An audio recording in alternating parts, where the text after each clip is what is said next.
Vous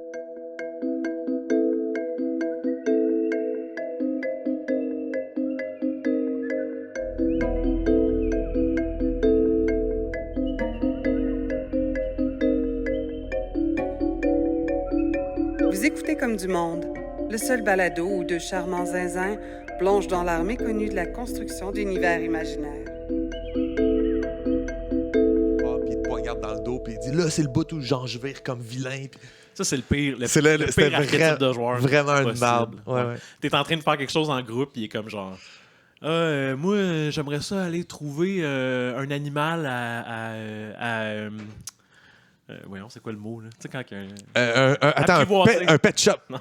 J'aimerais ça aller apprivoiser un serpent, parce qu'on est en train de traverser la forêt pour atteindre la tour du magicien. Mais lui, il a comme son but, son projet. Puis là, il est fâché si on le fait pas. Il fait comme, ben là, moi, je suis venu ici pour avoir du fun. Là, je suis venu ici pour jouer. Puis là, on est genre Les joueurs sont comme... 4 autres autour de la table à attendre. Va chercher ton hostie de serpent. Là. Puis là, le DM est pogné pour changer de scène tout le temps. Puis dire comme, pendant ce temps-là, OK, bon, toi... ton serpent. Dans le fond, t'es arrivé dans le monde des serpents, comme t'as fait ton sortilège. OK, oui, ça a marché. Les dés ont été en ta faveur. OK, là, on est dans le monde des serpents avec toi. Oh, lui, j'en trouve un vraiment, vraiment bourrin. OK. Il est vraiment gros pis hot. OK. Tu sais, c'est du monde normal. Ouais. Moi, j'aimerais ça avoir sur mon armure la marque de Oui Jazz. Puis là, le DM est tellement tanné, il fait juste comme, c'est beau, tu l'as fait, ta marque est là. Ben, on a eu un joueur, un moment donné, qui a dit, moi, je peux-tu jouer un tank? Non, il n'a pas dit, je peux jouer un tank, il a dit, je peux-tu être un 4 roues? Un 4 roues? Ou un 3 roues? Je regarde, c'est une game de fantasy tout à fait standard. Et lui, il veut vraiment jouer un 3 roues. Puis, c'était toi le DM? C'est moi le DM. J'ai dit non. Mais il a fini par jouer un golem, genre un construct sentient. Quand même, tu lui as donné des. J'ai donné un bonbon. T'as été fin, là. T'as été fin. Mais il y a aussi, c'est aussi le même type de joueur qui est comme. Tout le monde est prêt à commencer à jouer, présente leur personnage, puis on arrive à son personnage, puis il s'appelle genre The Rock. Mm-hmm. Ouais. Il s'appelle Dwayne The Rock Johnson. Ouais. Carrément. Mais écrit avec genre. Des H puis des apostrophes. Des trémas sur chaque lettre. C'est un elfe, mais il s'appelle Dwayne The Rock Johnson. Ouais. Bon. Hey, on a commencé. Ça enregistre? Bonjour. Tout est là. Tout est prêt. On a été pris. De quoi on parle? On a été pris sur le vif. Sur le vif. Je sais même pas. Quand t'as commencé, on était en plein milieu d'une phrase, c'est ça? OK. Ouais. J'ai comme senti que ça se passait. J'étais prêt à commencer. Ben, on jase de la vie. Quoi de neuf, Julien? Pas grand-chose. Ces temps-ci, là, en ce moment, au moment où on enregistre, on est en plein milieu du mois de novembre. 2025? 2025. Nice. Donc, on est précis. On est rigueur. On parle à du monde du futur. Hein. La plupart des gens qui écoutent notre podcast l'écoutent quand on est mort. C'est posthume. Là. T'as raison que la majorité des gens... Ouais. Ils découvrent comme, oui, Julien Lefort puis Joël Martin avaient un podcast avant le fameux accident. Là, qui les a rendus célèbres. Fuck. Mais moi, mettons que ça avait à venir me faucher là, rapidement, j'aimerais ça que ce soit pendant qu'on est en train d'enregistrer un podcast. Ben là, c'est sûr que comme du monde, ça serait notre épisode passe à la viral. TV. C'est sur toutes les lèvres du Québec. Ouais. Genre crise cardiaque en plein milieu d'une phrase. OK, ben on se le souhaite. Mais mettons que ça m'arrive, continue. OK. Mais l'épisode, je veux dire, il faut continuer pour te rendre à la fin de l'épisode. Ce qui serait fucked up, c'est que ça t'arrive, puis moi, je suis guerrier, puis je suis, c'est ses dernières volontés, Julien voulait que je continue, puis je continue l'épisode, puis je parle de démiurgie, puis tout. Puis à un moment donné, ça m'arrive, dans le même épisode. Unrelated, t'as eu une crise cardiaque, j'ai eu une crise cardiaque. Ça serait viral, là, puis les gens se poseraient des questions. Mais ça va prendre l'intervention d'une troisième personne pour venir arrêter l'enregistrement, puis sauvegarder, puis publier. Ouais. Parce que, quelqu'un qui sait comment faire le montage aussi. Man, faudrait peut-être se trouver un assistant ou faudrait payer quelqu'un juste au cas où ce cas de figure-là arrive. Faudrait avoir un troisième. Que les deux ont fait une crise cardiaque pendant l'épisode à deux moments différents. Ouais. Oui. Juste pour se backer parce qu'on sait jamais quand est-ce que ça va arriver. T'sais. C'est drôle parce que avant de commencer l'épisode, on disait que les varieux étaient trop longs.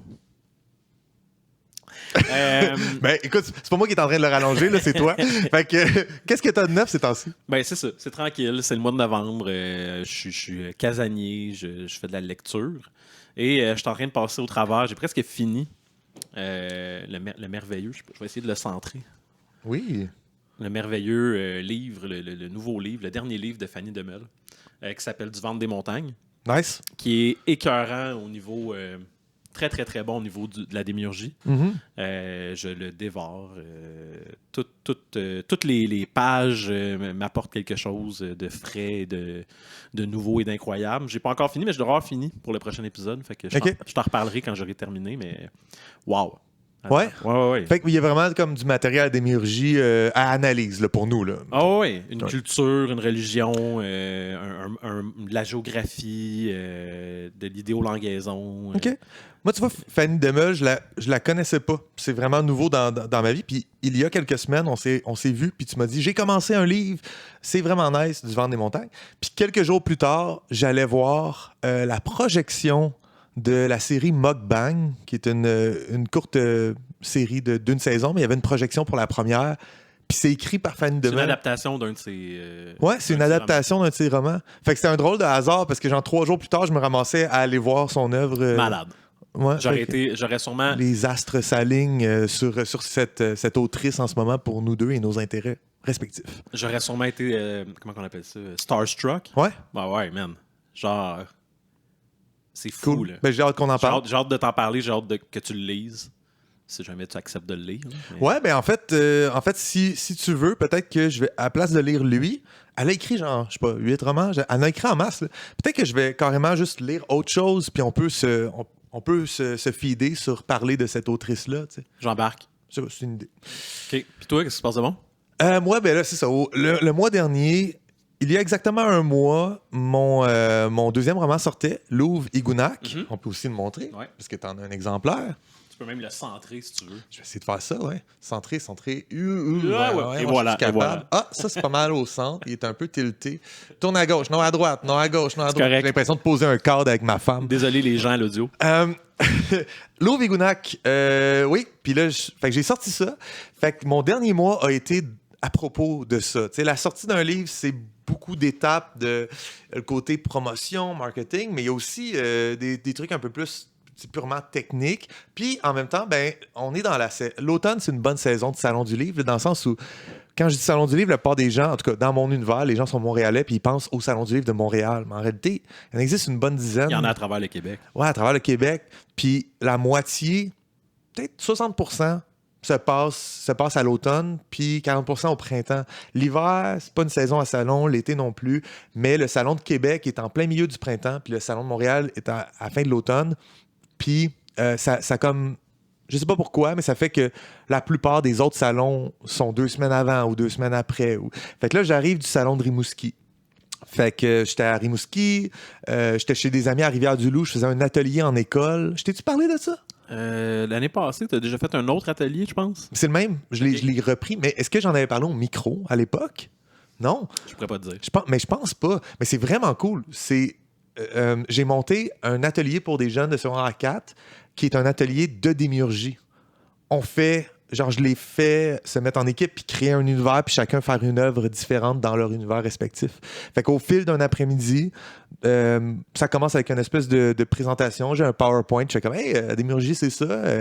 Allez écouter comme du monde. Abonnez-vous à notre Patreon. Non, je fais pas ça, mais un peu, tu sais, moi, je fais ça dans la vie. Je trouve que c'est fascinant. Tu les incites à s'abonner puis après ça, tu voles toutes leurs idées. Ouais, exactement. Mais non, je fais ça en accord avec des jeunes de PEI, de l'école secondaire de Rivière-du-Loup. Puis là, mon programme, je l'ai rodé une année, puis ensuite une autre, puis je ne l'ai pas fait nulle part ailleurs. Mais le programme est rendu assez cool, je pense, puis assez comme peaufiné pour que je l'inscrive au répertoire officiel culture à l'école. Fait que ça serait accessible pour n'importe quel prof de secondaire. Puis je pourrais aller le faire un peu partout. Malade. Mais je l'ai monté en collaboration spécifiquement avec un prof. Puis, c'est sûr que je vais lui donner le crédit là, parce qu'il m'a aidé à le monter. C'était ça. C'était son projet. Il avait dit je veux avoir ça dans mon école. Joël, je sais que tu fais ça de la démiurgie. Tu as un podcast. Peux-tu venir le faire? Puis là, j'ai monté l'atelier. Je l'ai fait approuver. Lui, il a fait peut-être tu peux orienter là-dessus aussi. Puis tout. Fait que, shout-out Louis-Alexandre Bouliane à m'avoir aidé à faire ça. Puis là, c'est ça. Lundi dernier, je suis allé le faire. Puis je fais une pierre deux coups, tu sais, je fais ça en même temps que le Salon du Livre de Rimouski, j'étais à Rivière-du-Loup, fait que je fais un petit tour dans le bas du fleuve. Puis c'est beaucoup de ça, là, sortir un bouquin. Tu sais, c'est des petites affaires de même, fait que je suis super occupé pendant 4 jours, je fais mes affaires, puis après ça, je reviens à la maison. Mais je me suis laissé quand même beaucoup d'espace dans mon horaire pour cet automne. Je me suis gardé des moments de relaxation, des moments de rien, puis regroup. Puis c'est comme bolster. On parlait de site tout à l'heure. Mais c'est ça, c'est l'action bolster. Fait que je prends un peu aussi des journées de rien, un peu de temps pour moi, du temps avec ma copine, avec mes chats, avec mes amis. Puis c'est ça. Cool, man. Je suis content pour toi. C'est important de relaxer. Ouais. Ouais. Fait que j'ai pas une to-do list de 50 items qui se classe jamais en ce moment. Puis ça fait du bien, je faisais. Ça fait une couple d'années que ça n'a pas été ça. Surtout avec notre horaire actuel de Comme du Monde. Ouais. Tu sais, il y a 2 ans, on était Trop dans le jus. dans le jus, dans le big juice. On se faisait des journées d'enregistrement, 4 épisodes d'un coup, d'1h15 avec 10 œuvres à critiquer, puis concepts abstraits à expliquer. Ça nous enlève un petit peu de travail à faire, notre nouvel horaire. Mais je trouve que c'est cool, c'est une bonne décision, puis c'est plus pérenne. J'ai l'impression qu'on peut runner sur cette énergie-là pendant des années, tandis que l'énergie de notre première saison était épuisante. C'est vrai. Ouais. Fait que ça, c'est ma vie. All right. Ben, on part ça. On passe ça, fais-nous l'intro. Vas-y, mon boy. Si tu viens de te joindre à nous, tu es sur les ondes de choc.ca en train d'écouter Comme du Monde, l'épisode 55 avec Joël. 55. Avec Joël Martin. Et Julien Lefort. Et aujourd'hui, je sais pas si je l'ai dit tout de suite, on nous avait comme préparé un texte d'intro. Ah, tu peux le dire, ben, tu peux le dire. Okay. C'est pas une grande surprise, ça va être le titre de l'émission. C'est vrai. On parle de Chants of Sennaar, comme on avait prévu la semaine dernière. Mm-hmm. Fait que un jeu vidéo, on parle de tout le world building qui enveloppe ce jeu-là. Puis, à la suite de ça, je vais lire un texte. Il y a quelque chose qui n'est pas arrivé depuis un bout parce que ça fait longtemps qu'à chaque fois que je présente quelque chose de Gadin, C'est un dessin. une planche conceptuelle ou un... Ouais. Là, il y a un vrai texte. Un texte comme... Hey, j'ai checké ça, puis ça fait carrément 1 an que j'ai pas livré un texte. Non. Ouais? On était Ça genre en décembre ou en novembre. Un an qu'on regarde des tableaux, des syllabaires. Oh, on a pris un hiatus, là. Comment, là? C'est pas 24 épisodes de syllabaire. Moi, je veux le lire, ton... OK, allons à ça. Fait qu'on tombe dedans tout de suite. On va se faire un petit... c'est pas lui, excuse-moi. On va se faire un petit moment de lecture. OK. Vas-y, Julie. Moi, je l'ai en français. Je vais essayer de te suivre. Okay. Au pire, on fera un petit montage, je mettrai de l'écho dans nos voix. Oui, puis moi, je vais sûrement me fourrer, mais bon. OK. Toute la terre avait une seule langue et les mêmes mots. Wa de Adolgadin Rolhirvis Shelboivjernburm. Comme ils étaient partis de l'Orient, ils trouvèrent une plaine à la patrie de Shinar, et ils y habitèrent. Ngaus Filtung Yaz Zukrok Finilo a Husahur Dodim Maikapel Shinar Ish Mihuoko. Ils se dirent l'un à l'autre. Non, ils se dirent l'un à l'autre. Allons, faisons des briques et cuisons-les au feu. Et la brique leur servit de pierre, et le bitume leur servit de ciment. A Replorimbe. Fokia! Daermiar Derchirm Ij Shadviadror Maisir Lagang Ija Tuerotor Derchim Kujet Ija Tuerotor Ortalung Kushaunye. En tout cas. Kushangwe.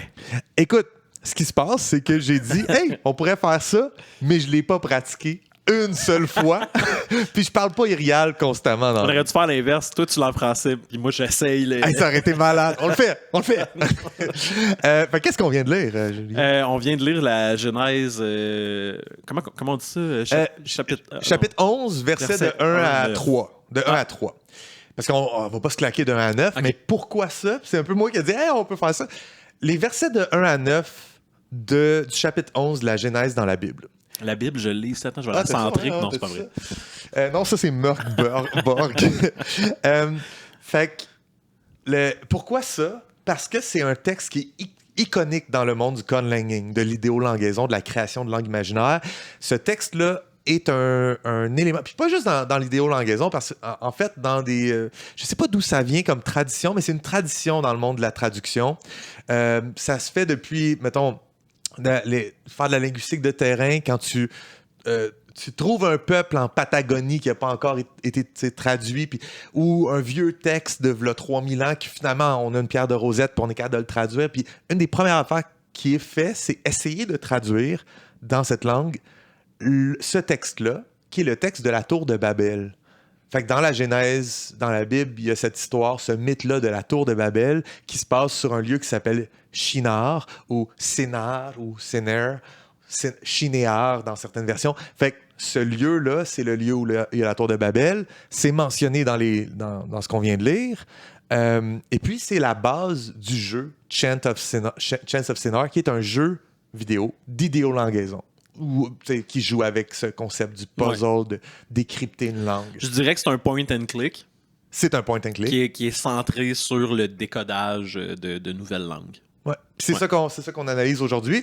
Ce qu'on vient de lire là, c'est moi, dans mon travail d'idéolangaison, j'ai aussi fait ma traduction de ce texte. Fait comme pour le Klingon, l'elfique, puis n'importe quelle langue qui est construite, une des premières affaires que tu trouves en ligne comme référence, c'est voici la grammaire, voici le dictionnaire, voici Genèse, chapitre 11, versets 1 à 9, comme exemple d'utilisation. Y a-t-il une raison pourquoi c'est ce chapitre-là qui est traduit en termes mettons, de choix des mots, les phrases, la structure des phrases? Y a-t-il quelque chose de pratique à utiliser ce texte-là pour traduire une langue? Là, je vais juste parler avec mon opinion parce que j'ai pas fait de recherche là-dessus. Mais pour moi, c'est vraiment pour le sens qui est communiqué là-dedans, c'est l'histoire de la tour de Babel qui est intimement liée avec le concept des multiples langues. C'est plus symbolique que... C'est symbolique, mais aussi, c'est des phrases complètes. Que c'est pas genre... souvent des gloses là, qu'on appelle le chien voit l'homme. Ouais. C'est très artificiel comme type de phrase. Okay. Mais ça, c'est un segment de la Bible. Ça sonne pas artificiel, ça sonne comme de la prose archaïque. Fait qu'on est dans le naturel. On veut que la langue soit capable d'aller, qu'elle soit assez bien construite pour aller dans le naturel, dans les expressions comme « Allons, faisons des briques ». Fait que genre, tu veux être capable, que ta langue soit capable de dire « Allons, faisons des briques ». On situe dans le temps aussi certains événements. Il y a une suite de choses qui se passent. Fait qu'on on doit avoir quand même la langue au complet. On peut pas y aller à tâtons puis juste... Non, c'est ça. Ouais. OK, cool. Fait que c'est ça, un point de départ. Fait que c'est quoi le storyline de Chants of Sennaar? C'est celui... À base, c'est l'idée de la tour de Babel. Inspiré de la tour de Babel. Inspiré de. Fait que t'es dans une tour, dans Chants of Sennaar, puis il y a différents paliers, il y a différents étages à cette tour-là, et les étages ne sont pas communicants. C'est pas facile tu prends pas un escalier pour monter en haut, puis c'est aussi simple que ça. C'est une mission en soi de dépasser le premier palier, et le peuple qui habite le premier palier parle une langue. Puis à travers ton point and click, à travers ton puzzle game, tu vas être capable d'ouvrir la gate pour aller sur le deuxième palier. Tu vas découvrir un deuxième peuple qui parle une autre langue. Fait que l'histoire de Babel, là, où au départ, tous les peuples du monde parlaient la même langue. Et ensuite, ils se sont divisés. Puis une fois qu'ils étaient divisés, qu'il y avait des cultures différentes, qu'il y avait des langues différentes, ils sont plus capables de se comprendre. Et là, la dissension arrive. Et là, la guerre. Et là, les problèmes. Puis les peuples qui se détestent, puis la xénophobie, puis etc. Ouais. Ça, c'est l'histoire religieuse derrière ça. Puis le jeu essaye de dépeindre ça dans le gameplay, je pense. Fait que ton objectif principal dans le jeu, c'est d'atteindre le sommet de la tour. Ouais. Puis pour te rendre au sommet de la tour, chaque palier va représenter un peuple avec sa langue, avec sa culture.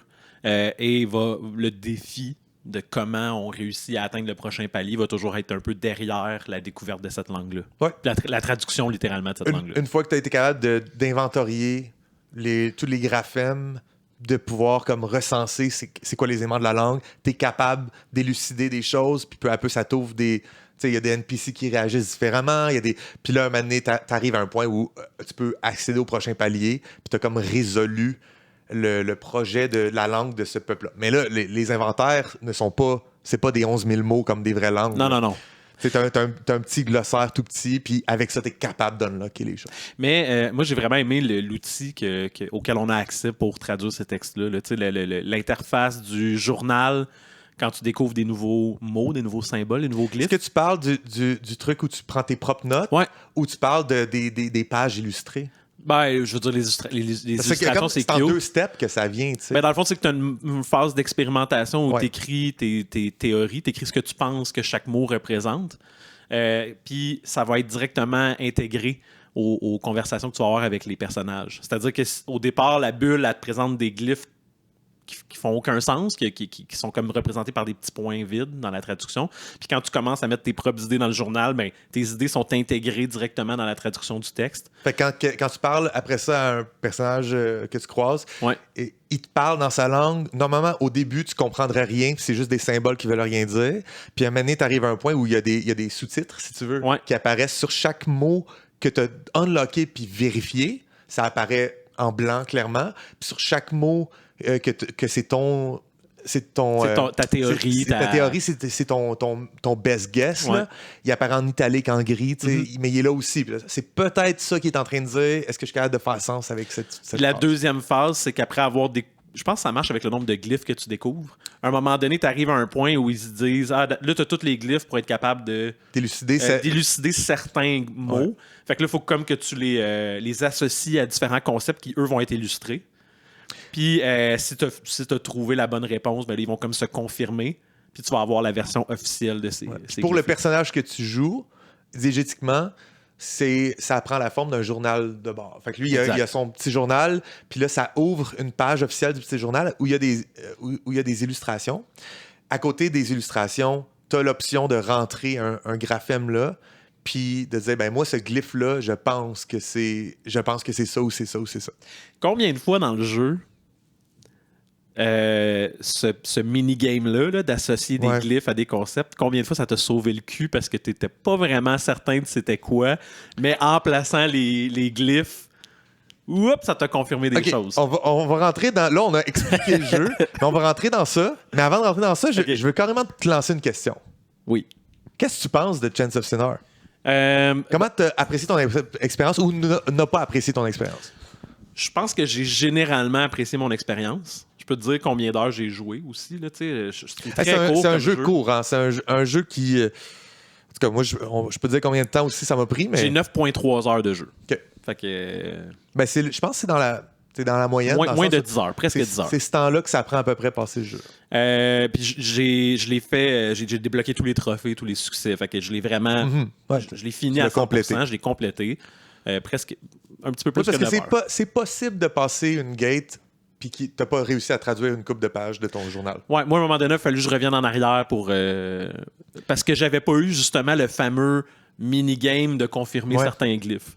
Fait que ça veut dire que Je savais c'était quoi les mots, je les avais notés. Je pense que le trigger que les pages s'ouvrent, puis là, tu vois les illustrations, dépend de...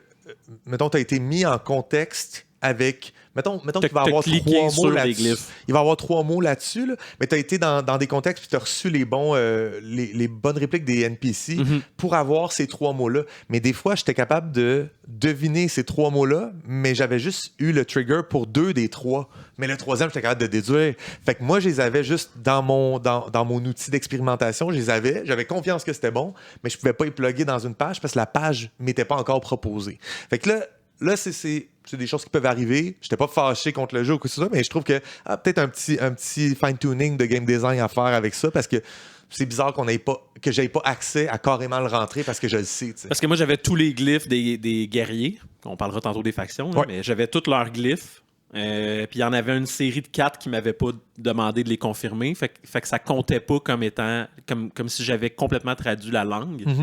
Mais pourtant, je l'avais fait. Là, je savais c'était quoi les mots. Fait que je pense qu'il a fallu que j'explore ce niveau-là. Puis qu'à un moment donné, en cliquant sur quelque chose que je savais pas que je devais cliquer dessus, mais là, ça m'a donné des indices de plus pour un puzzle que j'avais déjà complété.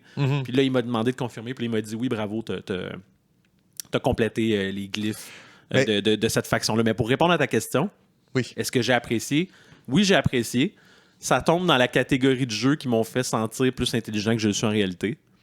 C'était cool comme feeling. Oui, sauf que je sais pas si ça me fait en bout de ligne sentir plus demeuré. Parce parce que je le sais. Le jeu t'a tricked you, tu sais. Le jeu t'a crossé pour te faire croire que t'es wise. C'est comme bravo Julien, t'es tellement Ouais, c'est intelligent, c'est un petit peu ça le jeu tout le long. Mais il y a des puzzles assez complexes pour dire que oui, il faut que tu travailles pour les réussir. Moi, j'ai bloqué à un certain moment. La langue des bardes, j'imagine. Je les haïssais. Puis c'est drôle parce que dans le pacing du jeu, les bardes sont comme le 3e niveau. Ouais. Et c'est de loin le plus difficile de toute la gang. C'est quoi qui est drôle? Parce que je l'appréhendais, ce commentaire-là. Mais moi, quand je suis arrivé au Bard, puis j'ai vu, dès les premières phrases, j'ai fait « Ah, c'est ça qu'ils font. » Puis tout de suite, j'ai catché, puis ça n'a pas du tout été un... Mais c'est mes réflexes de linguiste, de genre « Ah, je comprends ce qui se passe, c'est une langue OSV, c'est pas une langue SVO. » Exactement. Puis moi, mais moi, je l'ai catché au début. Tout de suite, j'allais là, je suis OK, cool. Puis il y a des, mettons, les marqueurs de plus... les opérations phrastiques, fait que la négation, l'interrogation sont marqués par un circonfixe au début. Comme en espagnol. En espagnol, la ponctuation qui est le point d'interrogation au début puis à la fin de la phrase. Fait qu'il y a des trucs de même que tu fais comme OK, il joue avec la syntaxe. Puis dès que tu arrives dans les guerriers, on va falloir parler des factions, mais dès que tu arrives dans le niveau 2, déjà, il y a des variantes syntaxiques sur le niveau 1 que là, j'ai ouvert et j'ai fait « Ah, cool! On n'est pas juste dans une version d'une langue. Chaque langue va avoir ses opérations syntaxiques différentes puis ça va être du travail. » C'était pas vraiment du travail. C'était vraiment des petites différences. Mais les bardes poussent la note un peu. Ils poussent la note. Toi, tu as la version, tu as dit OSV. Ouais. Moi, je suis arrivé là et j'ai fait « Ah, Yoda ». C'est ça que j'ai fait. Yoda, ouais. Oui, c'est Yoda OSV. Fait que je le savais que c'était ça qui se passait. Même si je savais que c'était ça qui se passait,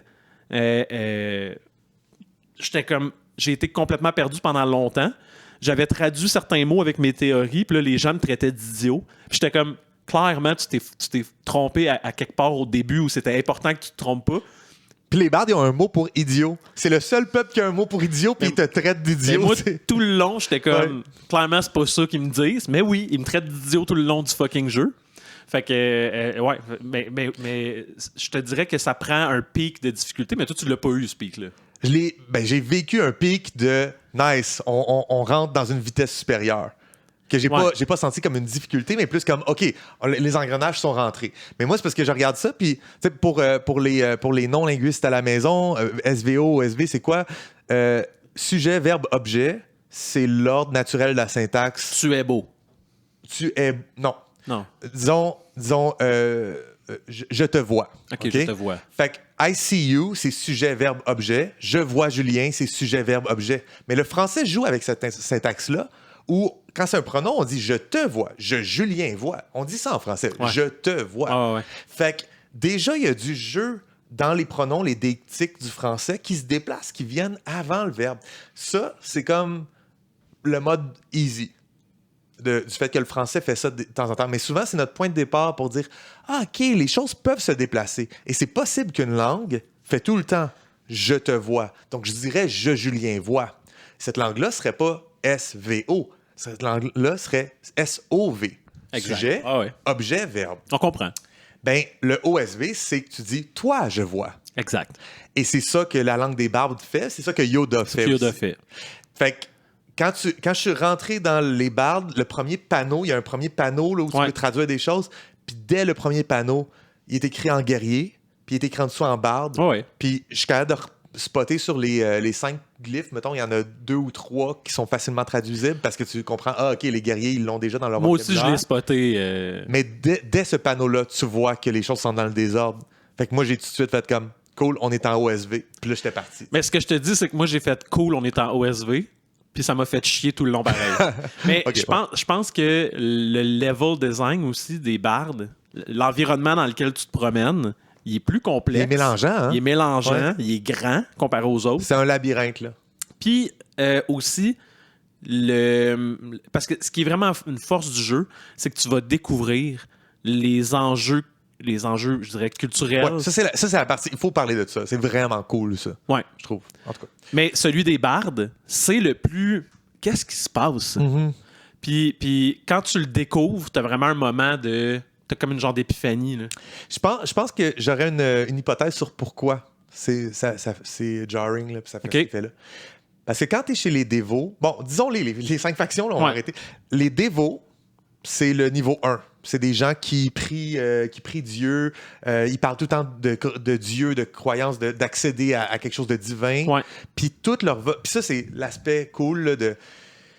Okay. Est-ce que tu sais c'est quoi l'hypothèse Sapir-Whorf? Je pense que j'en ai déjà parlé. Oui. C'est le relativisme linguistique. Comment ta langue va influencer ton schéma c'est très cognitif. critiqué en linguistique, mais il y a des bases de vrai là-dedans, puis c'est reconnu comme, OK, on pourra jamais le prouver, c'est pas de la vraie science, mais il y a clairement de la vérité là-dedans, que ta langue shape ta conceptualisation du monde. Exact. Ça aide à former une conceptualisation. On en a déjà parlé, c'est le fondement de The Arrival. Oui. OK. Ouais, là, t'es capable de voyager dans le temps parce que la langue, elle vient débloquer des choses. Exact. Fait que ce jeu-là joue là-dessus où chaque peuple a vraiment un système de croyances qui motive des façons de communiquer. Puis dans ta découverte, toi étant un personnage qui est outsider, dans ta découverte de cette langue-là, tu découvres la culture. Mm-hmm. Cool. Tout ça, c'est vraiment... Je trouve que c'est une bonne prémisse pour un jeu. Si le casse-tête lui-même, le puzzle lui-même, il est faisable, il est agréable. Fait que les dévots parlent juste de divinité tout le temps, puis ils sont bloqués par les guerriers. Les guerriers sont carrément chez les dévots à bloquer la gate, puis à dire, vous ne pouvez pas rentrer ici dans leur propre langue. Là, c'est le premier contact qu'on a avec, il y a une deuxième langue. Exact, parce que je vois que les symboles sont pas pantoute pareils, puis ont vraiment une esthétique différente. Ouais. Tu arrives chez les guerriers. Les guerriers sont comment? Ben, les guerriers, c'est vraiment une genre de société hiérarchisée sur un modèle militaire. Là, ils sont très stricts. Il faut pas que tu les... C'est la première faction qui introduit un concept d'être furtif. Oui. Parce que mais là, il y a ça. Il y a comme des mini-games un peu pour chaque faction. Oui, puis ils sont un petit peu xénophobes. Mm-hmm. Ils veulent pas laisser rentrer les dévots sur leur niveau de la tour, puis ils veulent pas non plus que les bardes, ils haïssent les bardes, fait qu'ils sont comme pris en sandwich entre les bardes puis les dévots. Ils haïssent pas les bardes. Non, c'est qu'ils protègent les bardes. Ils protègent les bardes. Okay. Et c'est mon hypothèse. Okay. Tu te dis pourquoi les bardes, c'est si différent, puis on sait pas trop dans quoi embarquer. Parce que, selon moi, quand on est chez les dévots, on a une idée de c'est quoi les guerriers. Les guerriers, clairement, c'est du monde genre... straight, c'est duty first, c'est le devoir. Puis dans les mots que tu traduis, ça paraît aussi. Puis il bloque le portail, tu peux pas passer à l'étage supérieur. Puis c'est très comme clair, c'est quoi les guerriers. Puis quand tu arrives chez les guerriers, ça confirme ton idée. Ouais. Parce que tu arrives là, puis effectivement, c'est militaire, c'est une forteresse. Puis c'est tout le monde... Il n'y a pas un seul guerrier qui agit de son propre vouloir ou qui a une conversation agréable avec un ami. C'est juste genre... Le monde de suivre la loi, suivre l'ordre à tout prix. Fait que pendant que tu es chez les dévots, tu te fais une idée de c'est quoi les guerriers. T'arrives chez les guerriers, c'est confirmé. Oui, mais quand tu es chez les guerriers... Exact. Quand tu es chez les guerriers, ils ont des préjugés sur les dévots. Premièrement, ils les appellent pas les dévots, ils les appellent les impurs. Les impurs, oui. Fait que ça, c'est une découverte vraiment cool. En tout cas, moi, j'ai aimé le moment de la découverte parce que la page apparaît. Puis moi, j'ai compris dans le vocabulaire, fait que les guerriers, quand ils disent ce mot-là, quand je vois ce symbole-là, ça veut dire les dévots. Fait que moi, je l'ai traduit, je sais pas pour toi, moi, je l'ai traduit dans mon petit outil d'expérimentation, je traduis dévot. Puis après ça, tu arrives dans la page, puis tu es capable de plugger les trucs. Tu sais comment, oui, OK, je vois la face d'un dévot. Tu sais, ils ont des looks différents, sont habillés différemment. Là, fait que là, je reconnais l'illustration du dévot, je plug le mot. Mais quand la page confirme, elle dit « Bravo, t'as réussi! » Puis là, ça me donne la vraie traduction, puis il est écrit « impur ». Puis là, j'étais comme, les fucking guerriers, ils méprisent les dévots. C'est drôle parce que moi, j'ai passé par. Moi, mon mot devait ressembler à genre tas de marde ou. Pour vrai? Ou inférieur ou crotte. Non, moi, je là, comme quand ça me l'a traduit comme étant impur, moi, j'ai pas tout de suite fait c'est les dévots. Mais toi, t'as vu l'image d'un dévot? Il y en a que c'est des impurs. Puis à un moment donné, j'ai fait comme OK, c'est les dévots, puis j'ai fait le lien. Mais ça c'est intéressant aussi parce que chaque personne a une run différente. Là. Ouais, ben oui, à cause de ça, parce que tu fais pas les mêmes déductions. Non, c'est ça. Puis eux, ils appellent les élus. Les Chosen One, moi j'ai joué en anglais, là, mais il est écrit Chosen One. Les élus, c'est ceux qu'il faut protéger. Il faut absolument garder la gate. Personne passe le prochain portail. C'est les guerriers qui protègent le portail vers le navire là, qui mène aux bardes. Fait que mais ils savent pas c'est quoi la vie des bardes. Ils n'ont aucune idée. Ils font juste dire c'est les élus. Fait que dans ma tête, les bardes, ça va être des gens comme full supérieurs et le purs. contraire des impurs, ça va être des gens de dieux, des gens Mais ça, c'est un bait and switch. Parce que tu arrives chez les bardes, Puis fuck les bardes, man. Fuck les bardes. C'est vraiment. C'est des enfants de chiennes, les bardes. C'est des hédonistes. Tu sais, ils vont être au théâtre. Ils sentent leur pète. C'est le 1%. C'est Ouais. le. Tu sais, le. Puis. Ils se traitent d'idiots tout le Ils temps. te traitent d'idiots, puis ils appellent les guerriers les idiots. Puis ils appellent leurs propres esclaves. Ils ont des esclaves, ils ont des sous-bardes. Hein? C'est le seul peuple qui a ça, qui a comme une caste inférieure, qui sont des gens avec des masques qui n'ont pas le droit d'apparaître sur la surface vraiment, sauf pour faire l'éventail, mettons, à un vrai barde. Mais qu'il y a tout un monde souterrain chez les bardes. Tu vas en dessous, tu vas underground, puis il y a des égouts.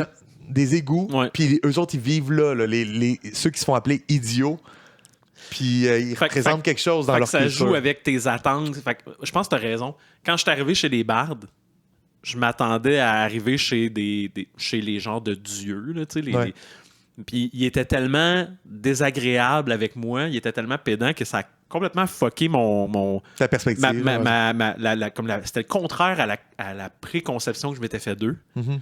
Puis il a fallu que je m'adapte tout le long de leur level parce que je comprenais pas ce qui se passait. À te faire à l'idée que c'est juste des trous de cul. Ouais, puis ils sont pas fins avec toi, ils sont pas fins avec personne. Le mot idiot, il est dans les premiers. Là. Ouais. Puis j'étais comme, ça se peut pas, c'est sûr que je me suis trompé. Pourquoi qu'ils me traiteraient d'idiot? Ouais, c'est ça, quand tu merdes, quand tu fais une mauvaise traduction de quelque chose, ils font juste sortir ce mot-là, puis c'est comme, ça veut peut-être dire étranger, ou ça veut peut-être dire... Toi, ouais, c'est ça peut être... Puis là, quand tu travailles à trouver comme toute la syntaxe, chaque langue a à peu près un inventaire de peut-être 40 mots? Ben, ça varie, là. Ouais. Ouais. Puis, fait que les bardes, c'est ça. Puis je pense que l'aspect culture différente pour chaque peuple se représente vraiment bien sur ces 3 premiers peuples-là. Même que l'esthétique, on peut parler peut-être un peu aussi du look, là. Ah, le jeu est super beau. C'est magnifique, c'est full minimaliste, les couleurs sont vibrantes. Le design audio aussi est fou, les compositions, la trame sonore est belle. Mais c'est ça, mais chaque palier vraiment feel comme un monde différent. Mais l'architecture, les couleurs.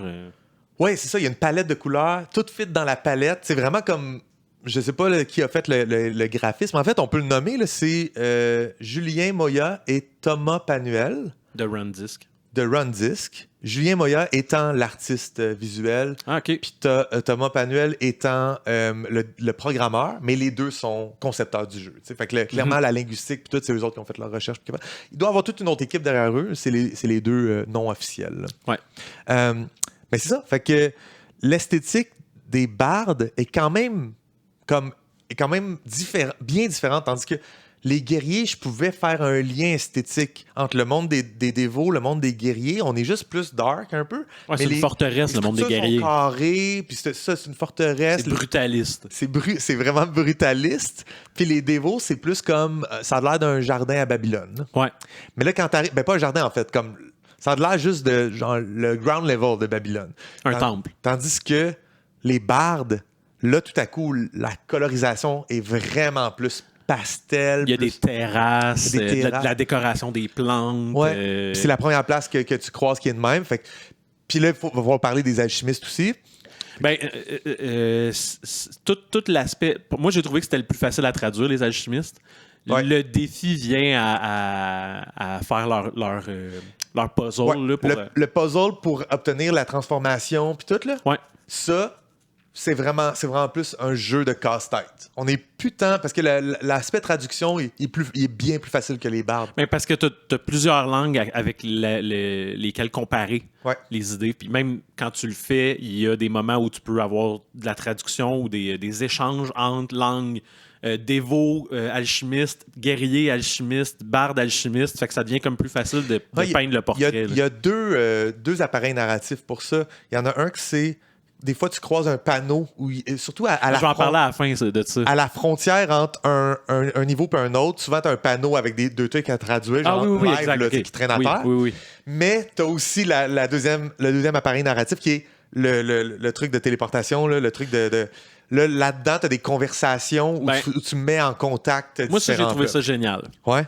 En fait, c'est que c'est l'engin c'est leur méthode de faire du fast travel. Ouais. te promener d'un point à l'autre. Tu as comme un genre de téléporteur avec un écran. Il y en a 2 par monde à peu près? Il y en a 2 par monde, mais tu as 3 onglets. Tu en as un qui te sert à choisir où tu veux te téléporter. Tu en as un qui c'est juste des points qui flottent, puis au début, tu comprends t'as aucune c'est quoi, là. idée pourquoi il y a 5 points qui flottent. Puis l'autre écran, c'est comme une communication entre 2 membres de factions différentes. Il y en a un qui pose un problème, puis qui attend une réponse. Puis tant que tu n'as pas vraiment maîtrisé la langue des 2, tu n'es pas capable de le compléter. Tu n'es pas capable de faire la traduction parce que tu sers comme d'intermédiaire entre les 2 qui se parlent. Ouais. Puis ils vont se parler d'un problème qu'ils vivent et qui clairement nécessite l'intervention d'une autre faction. Parce qu'ils ont des cultures différentes. Ouais. Puis ça, c'est la beauté de la chose. Puis peut-être, là, il nous reste... On veut pas s'éterniser sur Chance of Sinner. Mais je pense finir avec ça, c'est bon. Prenons ce temps-là pour parler du message qu'il y a dans ce jeu-là. Parce que pour moi, c'est ça. Ça, c'est la clé de genre, OK, fait que les peuples sont brisés, tout le monde est xénophobe. On refait les liens. Ouais, toi, t'es là pour refaire les liens entre ces peuples-là. Puis ça, c'est un outil pour faire ça. Parce que il y a je pense, mettons, au premier exemple.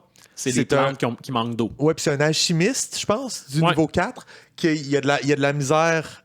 Non, c'est un dévot qui a de la misère avec son jardin. Non, c'est un dévot qui a de la misère avec son jardin, ouais. Puis ils parlent avec un alchimiste, mais ils peuvent pas se comprendre. Puis toi, quand tu finis par débloquer les alchimistes puis par apprendre leur langue, les alchimistes font de la science. C'est des scientifiques. Même que dans la langue des guerriers, c'est le mot scientifique qui apparaît. Mais eux s'appellent les alchimistes. Puis tu vas faire des transformations, transformer de l'or en argent ou je sais pas quoi. Mais à un moment donné, tu arrives dans ça où lui, tu le mets en contact, puis il dit, ben voici la recette Il dit, le dévot dit, mes plantes meurent, je sais pas quoi faire. Aidez-moi. Puis là, quand tu traduis l'alchimiste, il dit, il n'y a pas de problème. Je vais travailler sur une formule qui peut t'aider à sauver tes plantes. Ouais. Mais ce qu'il y a de génial, c'est qu'il donne un engrais, là, tu sais. C'est juste ça. Là, il y a comme un échange qui se fait, puis quand tu le complètes, il y a 2 points dans ton écran que tu ne savais pas à quoi ils servaient, qui se lient ensemble. Ouais. Puis là, tu fais faut que je reconnecte tous les peuples ensemble. C'est là que l'objectif. Jamais ils vont t'écrire reconnecte les peuples ensemble. Non, mais ça, c'est génial. Ça, c'est vraiment du bon. Je parle de game design. Comme un genre de foreshadowing. C'est du bon contact avec ton public. Ouais. Parce que je dis game design parce qu'on est dans ce domaine-là, mais ça serait en démiurgie, ça serait OK, c'est quoi les éléments de ta narrativité qui communiquent bien ta démiurgie puis qui fait que les gens se sentent wise de développer.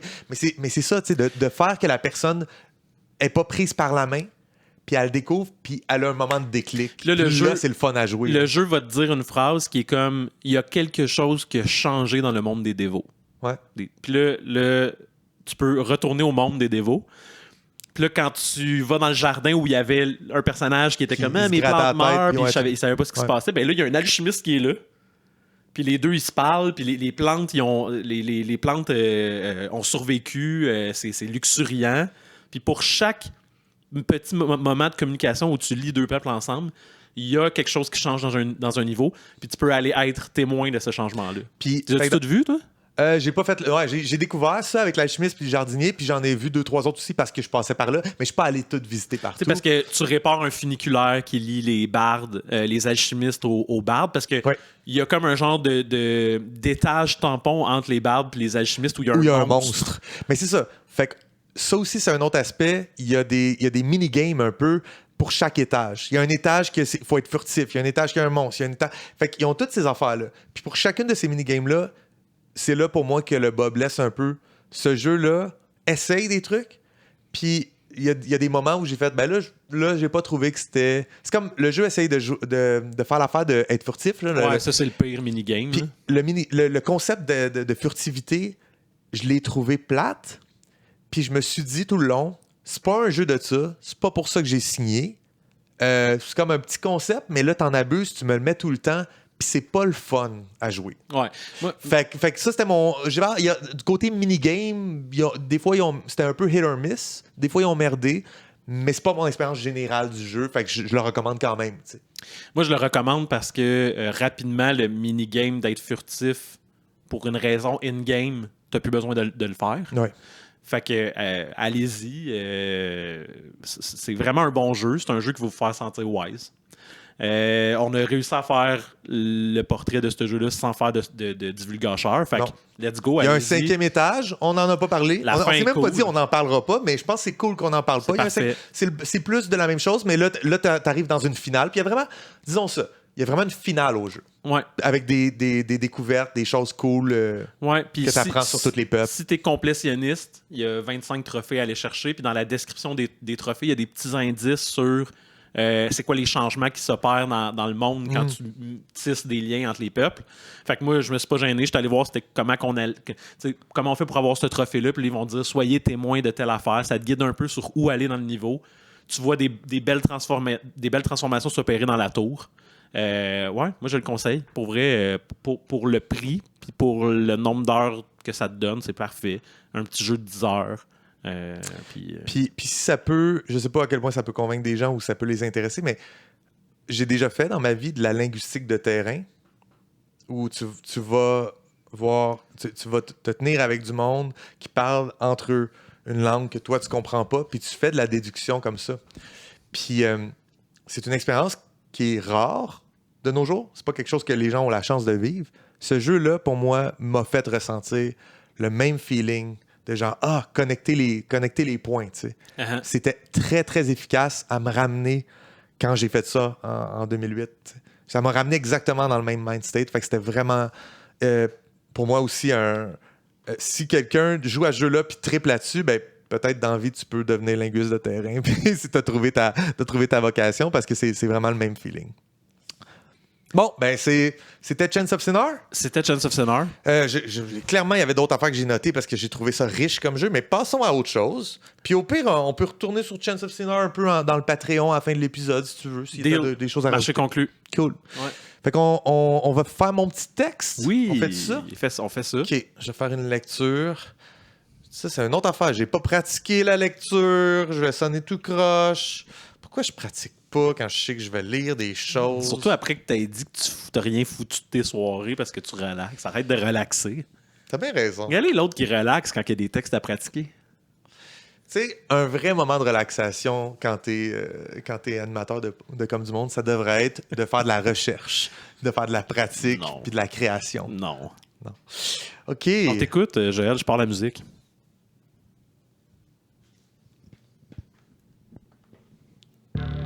Prise de contact, Escouade Niempoitfub. J2, S3, M4. All right. Commençons par les formalités.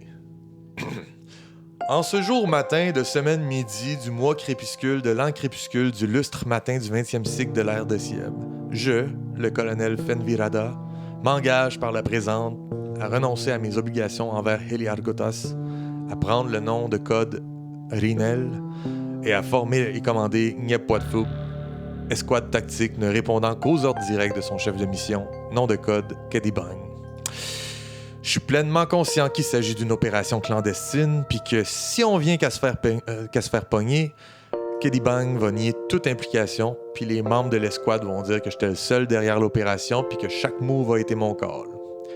En connaissance de tout ça, j'accepte, avec honneur, cette mission de sauvetage. Qu'est ton serment? Scelle-le, brûle-le, encadre-le, enfonce-toi-le dans le cloaque, je m'en crisse. Tu voulais une escouade tactique, te v'là servi. Après celle-là, on est quitte. Sous mes ordres, le légionnaire qui m'a transmis ta lettre, nom de code Fungus, son caporal, promu au rang de la cible depuis sa capture, nom de code Shunai, puis ton agent présentement en reconnaissance, nom de code Fossumdown. 2 autres survivants du massacre de Haushial, assez mal en point, merci, partagent notre tente d'infirmerie en ce moment. Puis il y a l'incompétent de médic qui m'a recousu toute croche. M'a nettoyé ça en partant.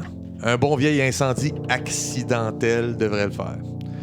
En attendant des coms plus safe, tu sais quoi faire avec le messager qui vient de te remettre ma lettre. Il est bien mieux d'être vrai, ce Raxium-là. Rinel. Là, on a une note du traducteur, je vais la lire. Note du traducteur. Niempoitfub, volaille braisée. Kedibang, ami d'enfance. Shunai, maître. Rinel, diminutif de Karinelgai, faucheur, moissonneur. Fossumdown, nom donné aux caméliens vivant selon leurs mœurs ancestrales. Fungus, irréalisation du fongien Frdronghus, champion légendaire. J3, S3, M5, H2, V5.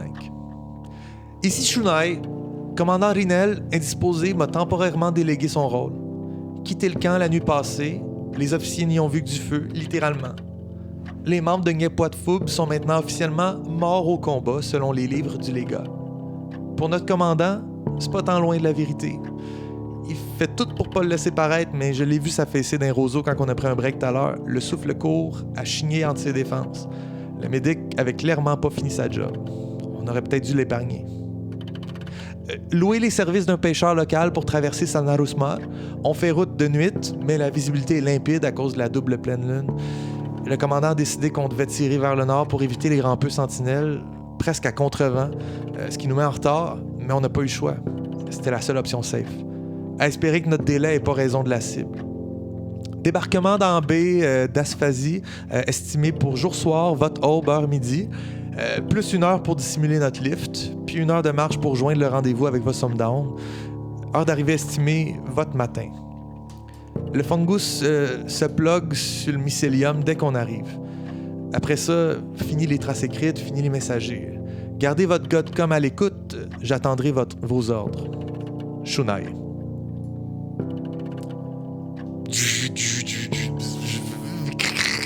Fossum Down, ici Kedibang.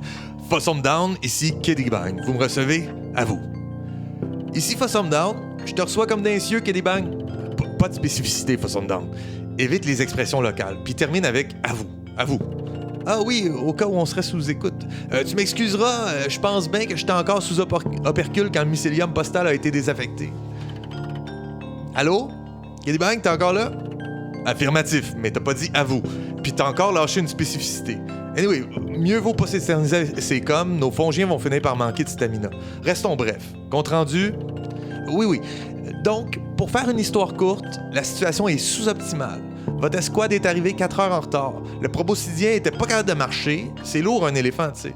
Le mustélien puis le fongien ont dû le transporter à bras sur une civière de fortune, une planche qui ont dérenché du pont de leur esquif. Mais bon, ça aurait servi à rien qui arrive plutôt anyway. Ça m'a pris 3 jours dans le temple juste pour trouver du mycélium puis le DND. J'y suis arrivé en escavant sous le mur effondré de la salle hypostyle. À cette heure, on est tous là puis ready to go. Ben, sauf le commandant Rinel qui... Ouais, je le ziote live puis on dirait bien qu'il est après perdre son dard, comme on dit par chez nous. Fossum Down, pas de spécificité. Ah ben oui, regardons ça. Perdre son dard, c'est assez spécifique aux apiens, hein? Passe-moi donc le furet. Yup. Ah, moi? OK. Shunai Olamel, à vous. Bon, Caporal Shunai, à partir de maintenant, c'est avec toi que je parle. Tu prends le lead de l'escouade. Donc, Rinel est pas en état de continuer? À vous. Le commandant est d'un pomme, mais il respire encore. On fait quoi avec lui? À vous. Si c'est un fardeau, faut le nettoyer. À vous. Mais vous savez c'est qui? C'est pas un soldat quelconque. Là. C'est un colonel décoré, un héros de la libération. Il a pratiquement mis l'empereur sur le trône. 18 boucles martiales. Est-ce que son état risque de compromettre la mission? À vous. Ben oui, mais y a-tu quelqu'un dans vous autres qui peut le remettre sur pied? À vous. Non, mais ben t'as ta réponse, caporal. Un fardeau avec des bien belles boucles d'oreilles. Nettoyage. À vous. Mais c'est lui le commandant. Moi, je suis rien qu'un légionnaire bumpé d'un rang. Les autres vont jamais respecter mon autorité. Hey, tough luck! C'est la guerre, petit gars. T'es au front, deal avec. Vous êtes déjà 4 heures en retard à cause de Rinel. Si vous partez maintenant, vous allez arriver là-bas juste à temps pour exécuter la phase 2 avant le lever d'Ayanif. Nettoie, marche ses braises, ramène la cible au nid, puis il va y avoir un beau gros fruit en métal pour toi, mon chum. Échoue, t'es aussi bien de refaire ta vie en mystère. Pendant ce temps-là, tes scrupules, tu peux te les enfouir dans l'arrière-terrier. Ah, puis je m'entorche raide que ce soit une spécificité, si ça peut te faire catcher c'est qui tient le gros bout du bâton ici. Est-ce qu'on se comprend? À vous. Affirmatif. À vous. OK, ben active. Phase 2. Terminé. Bzzzt. Communication archivée pour la cour impériale par Untia Sanagar, ex-assistante du tribun Askef Nafitis, traduite de l'Irial par le journaux.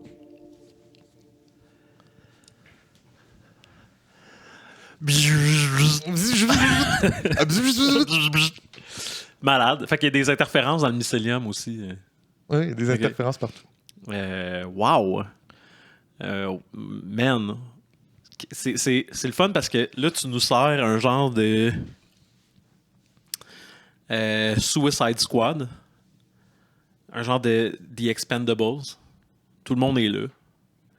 Ouais, j'ai été all-in sur genre donner du bonbon puis aller quelque part avec tout ce que j'ai fait à date. Là. Fait que si jamais il y a quelqu'un dans l'auditorat qui est comme fan de Gadin à fond, il y a comme un casse-tête à faire là. On peut revenir sur genre 5 textes différents en arrière. Ouais. Puis on peut le faire, on a le temps. On peut faire ça ensemble aujourd'hui. Moi, clairement, je me suis trompé à des places. Là, mais c'est correct, mais tu sais, avant d'aller, mettons, dans les déductions, peut-être qu'on, si tu veux me parler genre de ta lecture, parce que c'est la première fois que je livre comme, premièrement, 2 petites lettres, puis une communication qui est pas pantoute une lettre. Là. Ben, en fait, aussi, c'est la première fois que le tribun est vraiment en action. Il parle, on l'entend, on sait qu'il y a un objectif. On savait déjà que... On savait déjà... Bon, je vais mettre en situation. Ouais, vas-y. Selon moi, ce qui se passe, c'est qu'on s'en va chercher Kafi, qui était la caporale corvienne qui avait été faite prisonnière par les bifidistes. Ouais. Il faut mettre en référence les autres textes. Là. Ouais, qui est aussi une amie d'enfance du tribun. Ouais, c'est ça. C'est une amie d'enfance du tribun. Dans son texte à elle, que j'ai livré il y a déjà très, très longtemps, mais elle a été capturée par les insurrectionnistes, par les serpentiens bifidistes, là, les gens qui font la révolution. Puis, dans son texte, elle est comme... droguée. Elle est droguée, puis elle fait une demande, là, comme « Est-ce que vous allez venir me sauver? » Puis il y a des moments où elle dit laissez faire, venez pas me sauver, mais au pire, envoyez un assassin parce que j'en sais trop. Puis... Fait qu'il y a tout ça, puis elle fait un appel à ce que le tribun fasse un move par rapport à elle pour qu'elle arrête de se faire torturer, dans le fond.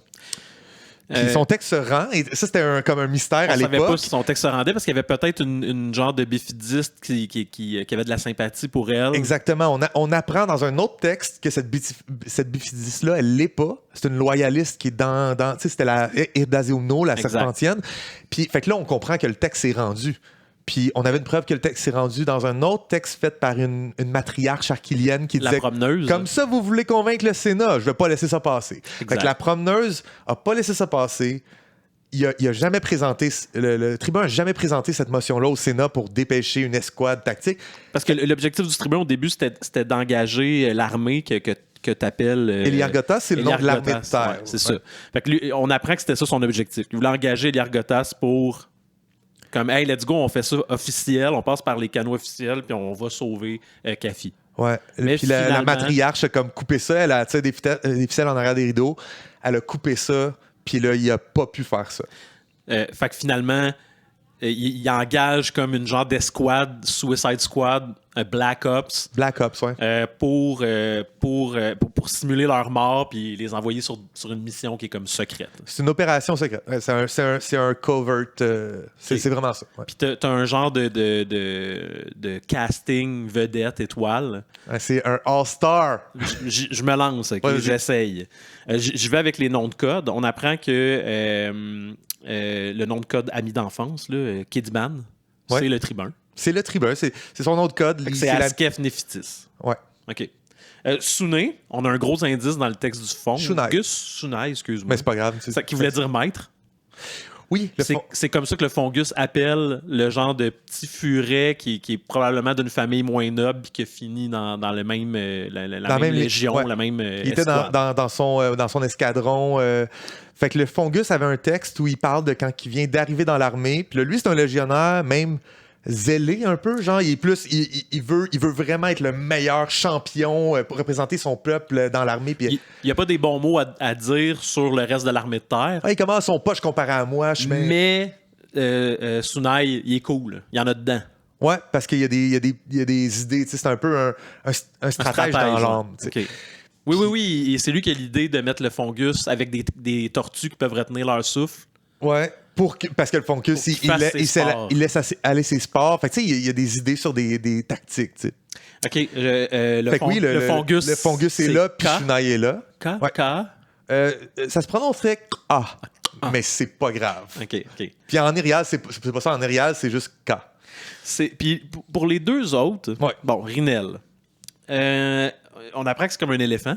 Ouais. Fait que lui, on l'a jamais vu avant. On l'a déjà vu. Ah, ouais. C'était le colonel du régiment que le Fungus rejoint. Le Fungus est avec sa formation. Puis quand il arrive dans un régiment, il dit, en tout cas, moi, mon... je sais pas comment il dit ça. Mon centurion, il est vraiment en poche. Nanana. Pas comme le colonel. T'as un gros éléphant avec une faux qui se bat. Genre. Il y a une faux. Te rappelles-tu de ça? Faucheur. Ben oui. Fait que c'était un éléphant qui se battait avec une faux, qui est le colonel de tout le régiment. Il gère comme 125 soldats. Non, un régiment, c'est 2000 soldats, whatever. C'est un gars vraiment en dessous d'un général. Là, OK.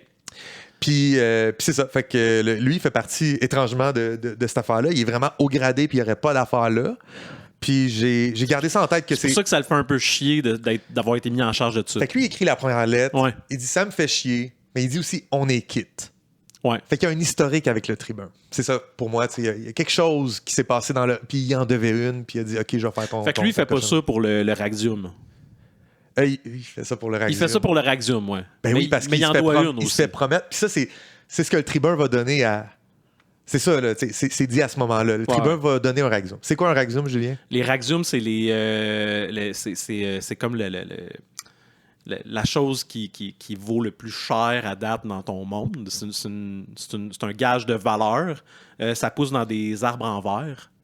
Puis c'est un genre de fruit Ouais. métallique qui vaut très, très, très, très, très, très cher. C'est genre le diamant de ton univers. Puis dans un autre texte, qui est le premier texte dans le timeline, là, c'est la mairesse de Quan qui se ramasse chez les Serpentiens. Elle découvre Un Raxiumray. une Raxiumray, là, une forêt complète de ces arbres-là qui donnent les fruits qui sont l'affaire qui vaut le plus cher. Puis elle écrit au tribun pour dire si t'es prêt à passer au Sénat, là, qu'on vienne déforester ici, il y a un arbre avec ton nom dessus, tu vas avoir 2-3 Raxium à toi. Sauf que la promeneuse, la matriarque, Ouais. elle propose de vendre, de renoncer à ses droits. Puis aussi, l'écomètre qui va chez lui, dans un autre texte, il dit vous pourriez donner vos Raxium à une autre famille. Non, il dit vous pourriez donner vos Raxium à l'empereur. Puis ça serait bon pour de mettre ça au palais à l'Itakis pour l'empereur, pour la famille de l'empereur. Ça vous mettrait dans une bonne posture. Ça vous mettrait dans... Fait que il prend une décision, le tribun, à ce moment-là, où il dit ben, il y a 2 Raxium chez lui. Ça, c'est dit dans ce texte-là, d'écomètre. Il y a au moins un Raxium. Il prend à s'en départir. Qui va servir à sauver son ami. Cafi. Ouais. Il va donner ça à Rinel parce que Rinel, il lâche son poste important, puis il simule sa mort, mais il va avoir un Raxium comme une retraite. Là, il peut runner. J'imagine que Rinel, plus tard, va avoir une vie tranquille. Tu sais, comme quand le parrain prend sa retraite, là, puis comme, il est plus militaire, il change de nom. Non, mais ça serait ça son projet à ce moment-là. Il dit OK, cool, je vais je vais vivre le Witness Protection. Une dernière mission, puis je ramasse un Raxium, puis je vais vivre sur les richesses du Raxium. Voilà. Ouais. Ça se passe pas comme ça. Non, ça se passe pas bien pour lui. J'avoue que je suis un peu Fossum Down? Fourré pour Fossum Down parce que le nom de code signifie un camélien. Ouais. Mais c'est pas un camélien. Non. C'est une abeille. C'est un apien. Oui. C'est une femme, en fait. J'ai 2 hypothèses. Ouais. La tireuse d'élite qui est engagée, qui est dénichée par avec le Fungus, Sunai pour venir entraîner tout le monde. Ouais.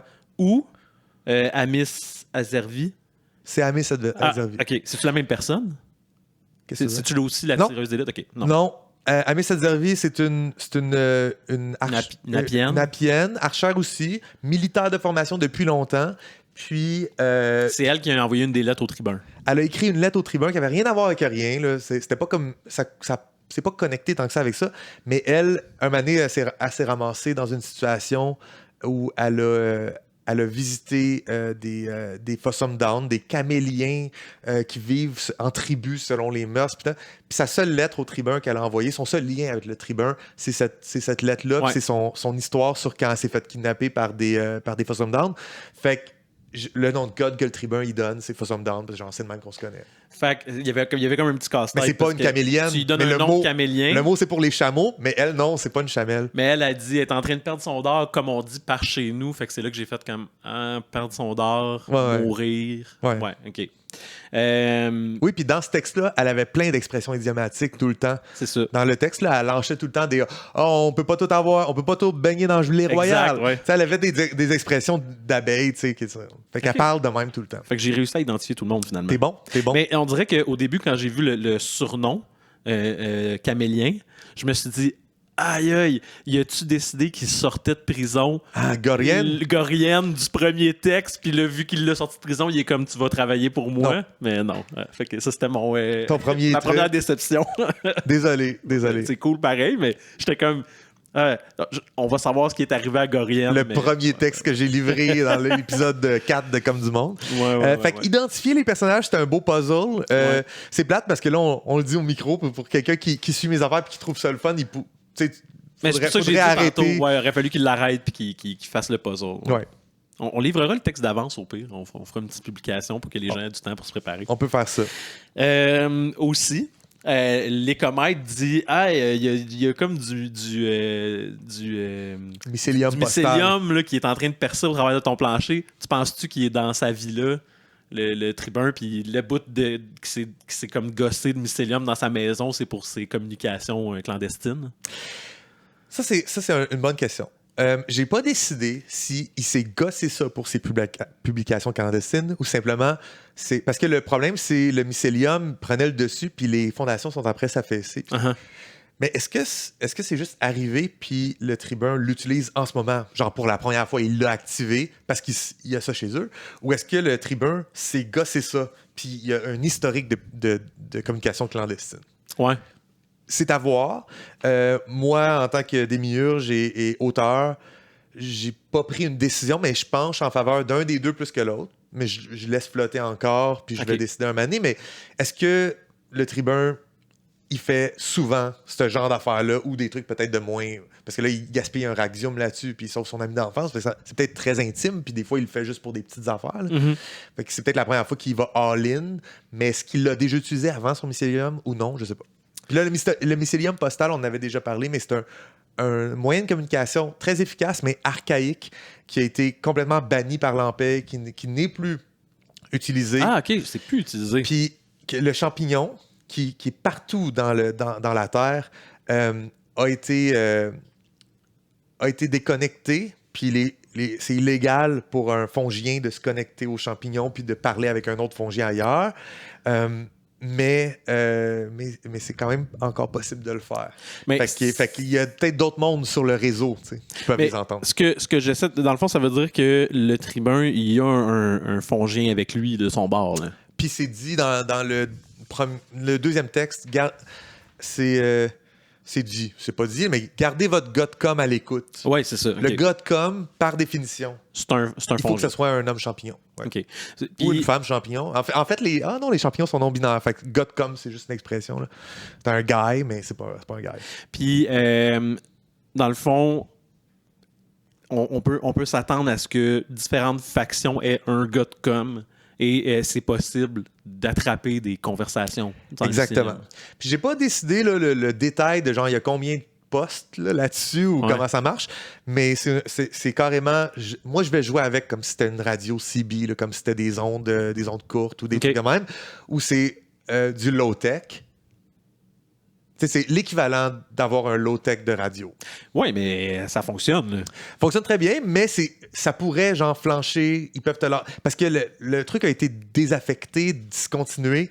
Fait que c'est pas fiable. Puis tu sais pas qui a là-dessus. Puis tu sais pas si le gouvernement il tape in. Puis fait que cet aspect-là un peu de... J'aime ça parce que ça fait des liens aussi avec mon texte du mois dernier. Oui. L'aranéum, quand tu travailles dans un monde inventé qui a une certaine superficie, comment tu rejoins, comment tu fais que les gens peuvent se parler? Ben moi, dans Gadine, il y a un système de messagers, des corbeaux, qui font quand même des runs rapides. Là. Ils peuvent traverser le continent en 1 journée et demie, genre. Mais, tu sais, ça reste que ce messager-là, c'est un dude, puis il peut ouvrir puis lire ta lettre ou toutes sortes d'affaires de même. Fait qu'il existe l'alternative, mais l'alternative plus efficace, si ça marche bien, mais plus sketch. Ça se peut que ça marche pas bien. Ouais. Est-ce que c'est lu... est-ce que la communication se fait de champignon à champignon? Ça veut dire que le Suicide Squad dans ton texte, ben l'escouade Ouais, c'est imprononçable. Okay. Ça veut dire dinde volaille braisée. Elle parle au fungus, puis le fungus fait comme OK. Puis là, il envoie son message dans le mycélium, puis là, l'autre champignon qui est avec le tribun, il fait OK, puis là, il dit. C'est pas ça. On entend les voix des deux. Fait que dans le fond, je l'ai mis, mais c'est vraiment pas mis, mais dans le standard des coms, dire à vous, ces choses-là. Oui. Il y a une façon de dire à l'appareil. Oui, ça, les lamelles. Il dit chounaille aux lamelles. Ouais. Les lamelles dans une tête de champignon. Hein, en dessous.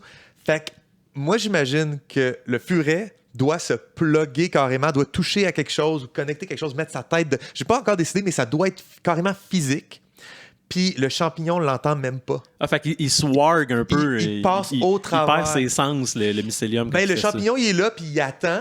Puis le truc réverbère, tu sais, le son passe dans les lamelles. Il faut que quelqu'un se plug ses lamelles. Puis j'imagine que peut-être pour le champignon lui-même, pour le fungus, il pourrait lui-même genre se plugger sur ses propres lamelles.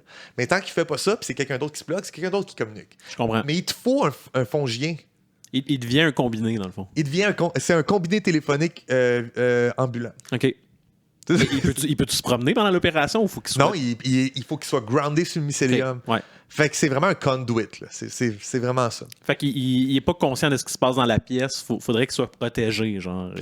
Okay. Ouais. Puis ça peut être intéressant, ça, comme c'est un une considération, là. C'est un danger potentiel. Faut quelqu'un pour comme backer ton fongien pendant que... Fait qu'il faut 3 personnes. Okay. Il faut quelqu'un sa défense, il faut quelqu'un c'est comme. Il faut quelqu'un en train de communiquer, puis il faut un fongien. Fait qu'une escouade de même avait besoin d'au moins 3 membres. Là, en ce moment, sont 4. Mais là, il était 5 au départ. Le mycélium, est-ce qu'il a une conscience? Est-ce que le mycélium a une volonté? Est-ce que... On ne sait pas. On sait pas, OK. C'est vraiment un truc que je trouve le fun. Puis je vais aller là si j'ai besoin d'aller là.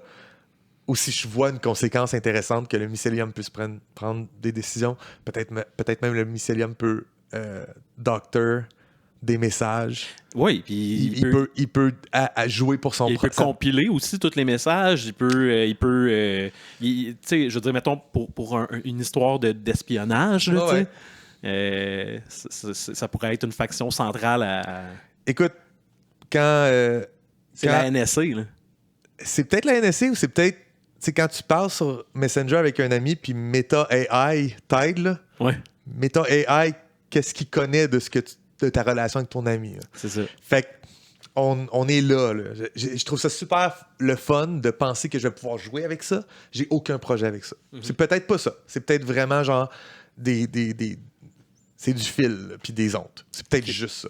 Hey, j'ai beaucoup d'autres choses à dire. Ouais. On va dire au revoir aux gens qui nous écoutent sur YouTube puis sur Choc. Puis ce texte-là, pour vrai, il est comme un peu la culmination de plein d'autres textes. Fait que moi, j'invite les gens, s'ils aiment Gadin, s'ils s'intéressent genre, il y a des affaires qu'on n'a pas nommées non plus, que c'est des callbacks, c'est des trucs sur mes autres textes. Fait qu'il y a une douzaine de lettres au tribun. Ils trouvent tout un peu leur place dans elles. Ouais. Fait que, voilà. OK. Salut tout le monde. Comme du monde, un balado signé Joël Martin et Julien Lefort. Écrivez-nous au comedumondepodcast@gmail.com. Participez à la conversation sur Discord. Abonnez-vous au balado sur votre plateforme préférée et suivez-nous sur Instagram, YouTube et Patreon. Tous les liens sont dans la description. Merci d'avoir écouté Comme du monde.